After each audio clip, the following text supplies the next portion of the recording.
the best guy I played against might have been, Larry Bird, someone like that. How good was Michael Bird? Jordan. I don't think people don't look at appreciate him and think, Yeah, oh, they he's said, a "Oh white no, guy, this slow guy.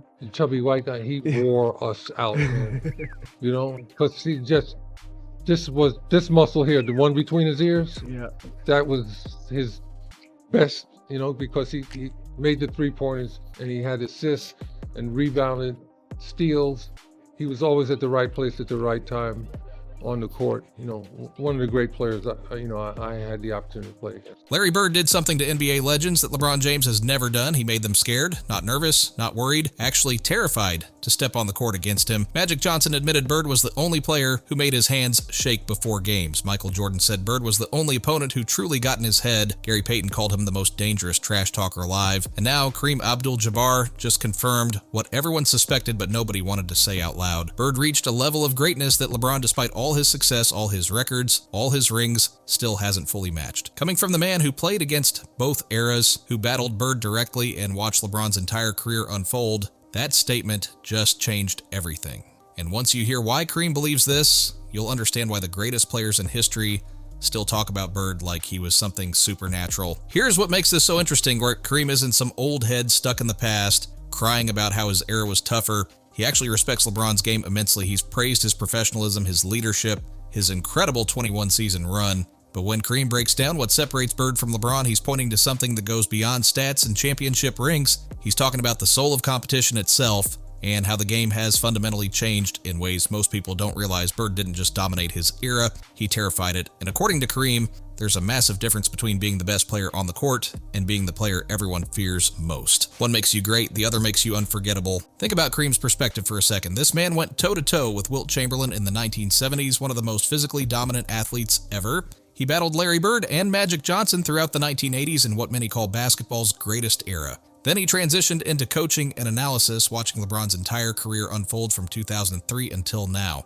Nobody alive has a longer, clearer view of how basketball evolved across 5 decades. When someone with that resume tells you Bird did something LeBron hasn't quite captured, you don't just dismiss it as nostalgia, you listen. Because Kareem saw Bird's mental warfare firsthand, he remembers how every arena changed energy when Bird walked in. He recalls opponents literally planning their defensive schemes around Bird like they were facing an entire team, not just one forward. And here's where it gets wild. Kareem once described Bird's game in a way that still gives people chills. He said Bird played chess while everyone else was playing checkers. That wasn't just a cool quote, it was the truth. Bird could read defenses before they even formed. He'd see plays developing 3 passes ahead. Defenders would think they had him locked down, then suddenly he'd hit a shot from an impossible angle or deliver a pass that shouldn't exist. Bird's basketball IQ wasn't just high, it was supernatural. And the scariest part? He'd tell you exactly what he was about to do, then do it anyway while laughing in your face. That kind of mental dominance doesn't show up in box scores, but every player from that era will tell you the same thing. Bird got in your head and stayed there. Now compare that to LeBron's approach. LeBron dominates through preparation and control. He studies every opponent's tendencies, memorizes their plays, knows their weaknesses better than they do. By the time game day arrives, LeBron has already won the chess match in his mind. He's processed every scenario. That's incredibly effective, and it's why he's been elite for over 2 decades. But here's the thing Kareem noticed. LeBron makes you respect his game. Bird made you fear facing him. Those are 2 completely different psychological experiences. When Bird was on the court, opponents felt genuine anxiety. They knew he was coming for their soul, not just the win. When LeBron's on the court, opponents feel pressure to execute their game plan perfectly. Both approaches lead to victories, but only one creates the kind of legends that still make retired players shake their heads in disbelief decades later. Let's talk about the eras themselves, because this is where Kareem's argument really gains power. The 1980s, when Bird ruled, were absolutely brutal. We're talking about an NBA where hand-checking was legal, where defenders could literally grab and push offensive players without fouls being called. The bad boy Pistons would straight up attack you physically, trying to hurt you enough that you'd think twice about driving the lane. The Sixers, the Lakers, everyone played that way. Every single possession was earned through pain and toughness. There was no 3-point revolution spreading the floor.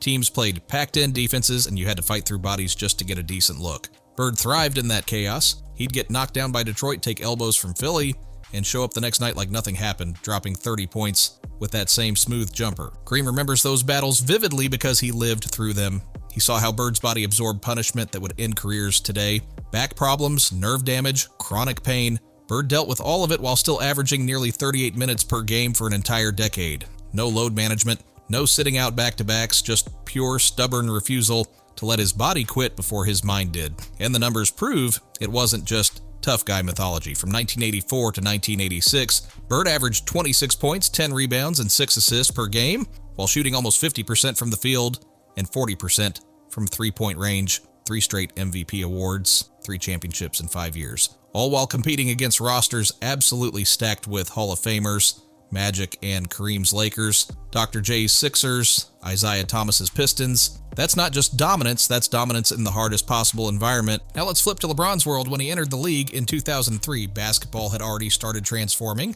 The game was globalizing, becoming more polished, more corporate, and most importantly, the rules changed to protect stars and increase scoring. Hand-checking got banned in 2004, the same year defensive 3 seconds became strictly enforced. Suddenly, driving lanes opened up. Referees started calling fouls on any contact that looked remotely hard. The entire structure of the game shifted to reward athleticism and speed over physical intimidation. Kareem doesn't see this as LeBron's fault, it's just evolution. But he does find it fascinating how perfectly LeBron's skill set matched the new era. LeBron's combination of size, speed, and strength became unstoppable in a league that no longer let defenders slow him down physically. And here's where Kareem's point gets really interesting. LeBron's longevity, his ability to play at an elite level into his 40s, that's not just about him being superhuman, it's also about the infrastructure around modern stars, advanced nutrition science, recovery technology, sleep tracking, injury prevention. All of it helps extend careers in ways that simply didn't exist in Bird's time.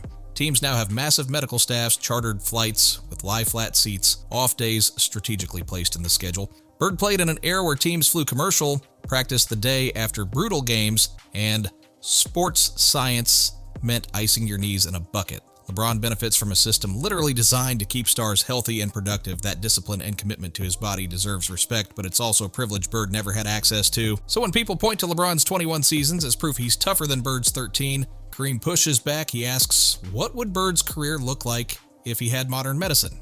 What if he could have gotten the back surgeries and treatments available today? Or what if he wasn't playing 82 games a year in a league where opponents actively tried to injure you?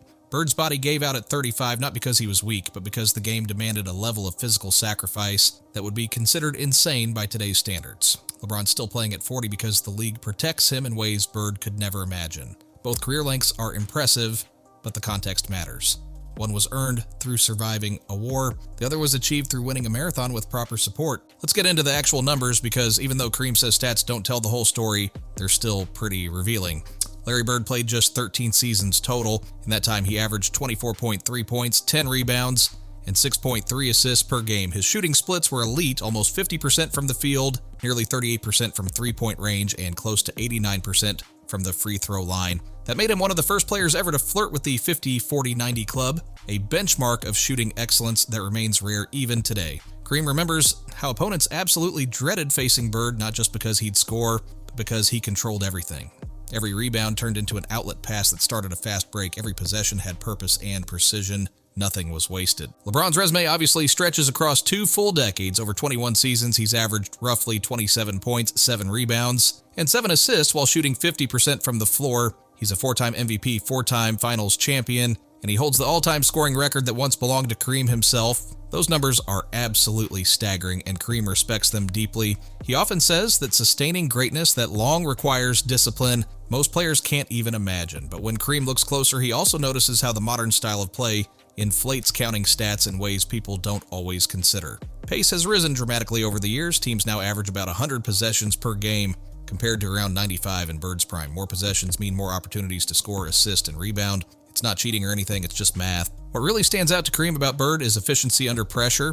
In playoff elimination games, when everything was on the line, Bird's averages actually climbed to 27 points, 10 rebounds, and 7 assists. He saved his absolute best performances for when the margin of error completely disappeared. In Game 7s alone, Bird shot over 50% from the floor and rarely turned the ball over.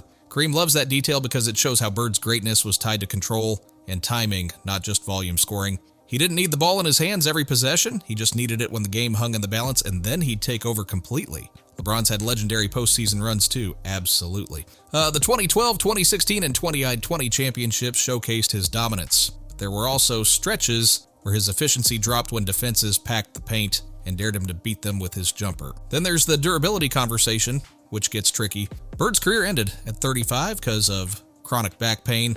that basically made it impossible to continue. LeBron still playing at 40, still performing at an all-star level. On the surface, that looks like LeBron's just tougher or more committed, but Kareem doesn't see it that simply. He points to how the league's entire structure changed. Modern travel with private jets and luxury accommodations lets players recover properly. Medical staffs can address injuries before they become career-threatening.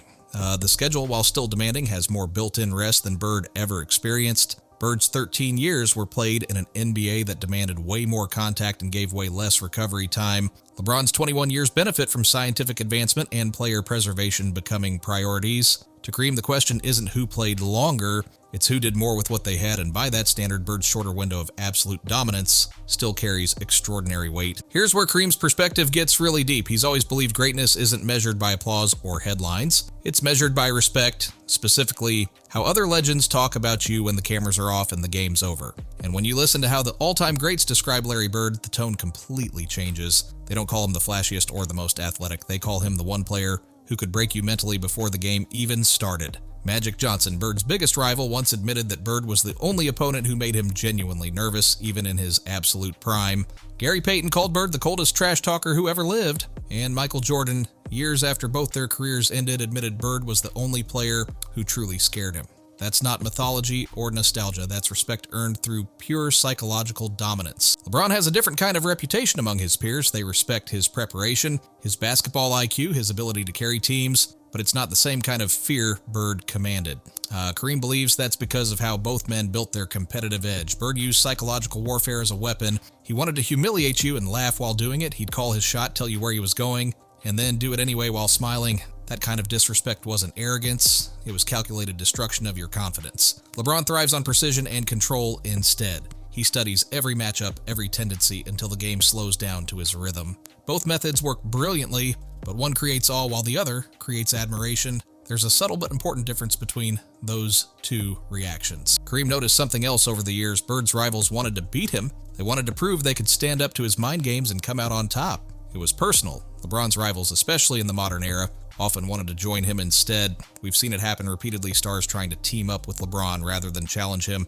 That shift says something about how competition itself changed. In Bird's era, personal pride came first. You proved yourself by beating the best, not by joining them. In LeBron's era, winning championships became the only metric that mattered, even if it meant teaming up with other superstars to make it happen. Kareem doesn't necessarily think one approach is better. He just recognizes they represent fundamentally different philosophies about what competition means. There's also the emotional connection between player and city to consider. Bird was Boston. He completely embodied that city's blue-collar attitude, its stubbornness, its belief that hard work and toughness beat glamour every single time. Boston fans didn't just root for Bird, they saw themselves in him. He never left, never chased a bigger market, never needed to reinvent his image. His greatness was complete from day one, rooted in identity and loyalty. LeBron's journey looks completely different. Cleveland, Miami, Los Angeles. His career has been about movement, adaptation, reinventing himself with different uniforms and different supporting casts. Kareem actually relates to both stories since he left Milwaukee for Los Angeles himself. But what strikes him is how Bird never needed to search for the right fit. He was the right fit from the moment he arrived. And that brings us to what might be Kareem's most important point about this whole debate. Basketball, to him, has always been more than just a contest of skill. It's a reflection of character. When he looks at Larry Bird and LeBron James, he sees two completely different definitions of what greatness means. Bird represented purity. No drama, no excuses, no theatrics. He wasn't playing for cameras or building narratives. He was playing for one thing, the win. Everything else was noise. LeBron embodies the modern superstar, a global brand, a voice on social issues, a symbol of professionalism in the 21st century. Kareem respects that evolution, but he also feels that somewhere along the way, the essence of competition changed. Today's stars can choose their teammates, manage their minutes, control the narrative in real time.